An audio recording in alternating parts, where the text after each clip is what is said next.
ছোট ছিলাম, ভালো ছিলাম, কেউ খারাপ কিছু বলতো না। বড় হইতাম, অনেক মানুষের নানান কথাবার্তা বলতেছে। জানি না কিসের জন্য মানুষে এত হিংসা করে। ঠিক আছে, তবু আমার সবাই হিংসা করতে পারে, তবু বাপ মা কখনোই হিংসা করতে পারে না। বাপ মা বাপ মার কাছে সন্তান সন্তান ভালোই থাকে, যতই খারাপ হোক তবু সন্তান ভালোই থাকে। তাহলে কিছুগুলো মানুষের জন্য কথাগুলো শুনতে হয়, সব মানুষ তো সমান হয় না। আমি আমার বয়স চলতেছে 28।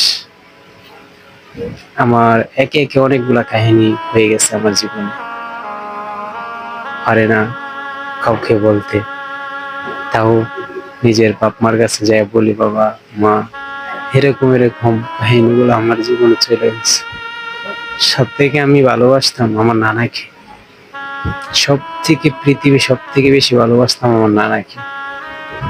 সেই নানা যখন চলে গেল, তখন থেকে আমার কষ্টটা শুরু হয়ে গেছিল।